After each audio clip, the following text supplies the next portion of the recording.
Hi everyone! Welcome to the Empath Art. Guys, another love reading, timeless and general. Take what resonates na po. Maybe some part of the reading makaresonate kayo, some part of it hindi. Tingnan natin ngayon kung anong love connections, lessons in life, and guidance ang ating mababatid for this reading. Spirit guys, send me messages, anong love connections ito, lessons in life and guidance na nais yung ipabatid sa amin. Mga aral at gabay sa buhay, pag-ibig, love life, connections, relationships. Spirit guys, send me messages on love connections ito, lessons in life and guidance na nais yung ipabatid sa amin.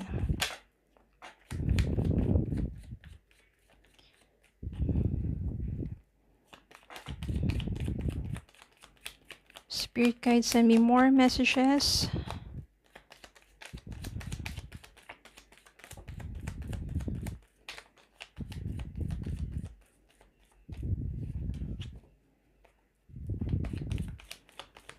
Send me more messages to Spirit Guide.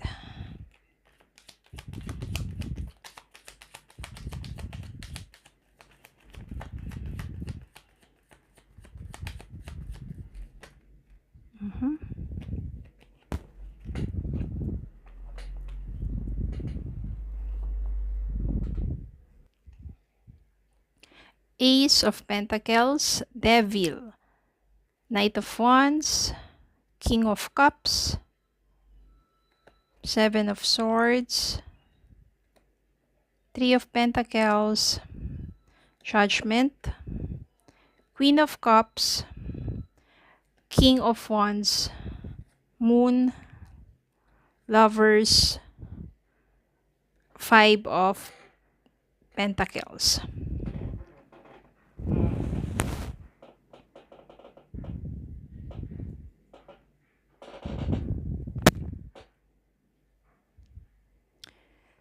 This is about your toxic relationship. Maybe it is happening to you right now, or maybe ito yung mga pinagdaanan mo sa mga nakaraang mong relasyon, or kung papasok ka man sa isang relationship, kailangan ready ka in order for you to avoid such kind of toxic relationship. Or kahit sabihin natin hindi ma-avoid, pero at least alam mo na ang gagawin kapag may mga senyales na yung relationship is being toxic na. Because of lies, mga maraming itinatago sa yung katotohanan, mga katotohanan tungkol sa pagkatao ng taong yun, or maybe ang dami niyang kasinungalingan sa'yo. At nasisense ko dito na may kinalaman din to sa pananalapi or pera. Etong taong to na maaring pinagkatiwalaan mo, pero parang ginagamit ka lang naman. Na kapag umalis ang itong taong to, kasi toxic na nga kayo pera lang naman pala ang kailangan niya sa'yo. Kapag wala na siyang makukuha sa'yo, aalis na lang yan at iiwan ka na niya. Wala, it's just a toxic relationship kasi yun yung kapalit ng pakikisama niya sa'yo. Ang dami niyang lies, ang dami niyang kasinungalingan. Mabuti na lang dito, Judgment. Nagkaroon ng kaliwanagan ang isipan mo. Namulat ka sa katotohanan at the same time, di ba parang nabuksan ang iyong isipan na malito, maling-mali to. Itong taong to na ginagamit ka lang. Pera lang ang habol sa'yo. Pag wala nang makuha sa'yo, sinasaktan ka pa, di ba? Toxic devil. Ang dami niyang kasinungalingan, no? Ang dami niyang ginagawang mga kwento para pagtakpan ng kanyang mga kasinungalingan. Minsan, gusto pa niyang ayusin. Kapag susuyuin ka, babalikan ka, ayusin. Pero parang ka lang naman, uutuin ka lang naman. Mabuti na lang na dito yung Judgment, na tauhan ka na sa taong ito.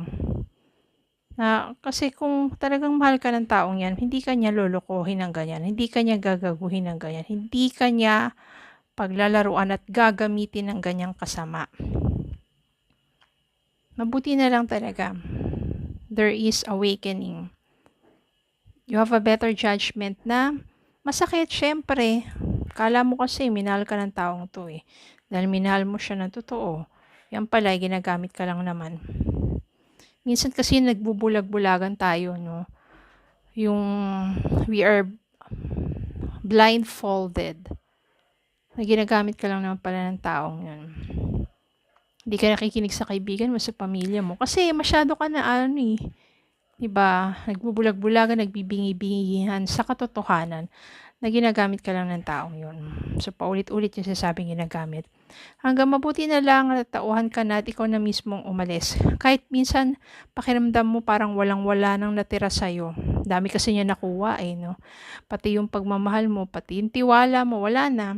Ganyan. Pero darating din naman yung time na magkakaroon ng panibagong pagkakataon para sa love life mo. But this time, this will be a stable or more stable relationship with someone na biglang darating sa buhay mo. Siya yung muling makakapagpabukas ng damdamin mo. And you will open up again to trust, to love. Baka mamahalin mo tong taong to.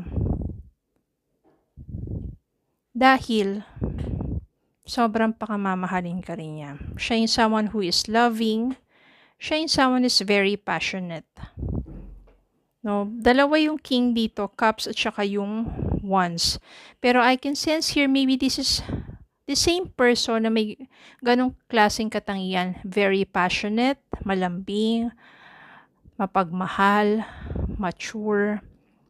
Someone na aalagaan ka at hindi ka gagamitin katulad ng ginawa sa'yo ng taong to. At maaring siya yung soulmate mo. Siya yung sinasabi nating karapat-dapat sa the kind of love that you deserve. Siya yung karapat-dapat para sa'yo. And it will happen to you in its right time kapag dumating na sa'yo to. Ayan yung judgment, yung awakening na yan. At natuto ka ng lumayo dun sa taong toxic na yun. At magsimula ka muli. Mahirap kalimutan lalo na ang daming nakuha sa'yo ng taong to diba? Parang nandiyan pa nga na parang gusto mo maghigante, pero no. Hayaan mo na ang universe, hayaan mo na si God ang magbigay ng aral sa taong to. Hayaan mo na siya ang gumante para sa'yo. Magpakabuti ka na lang at mag-focus ka sa sarili mo at darating din yung tamang taong para sa'yo.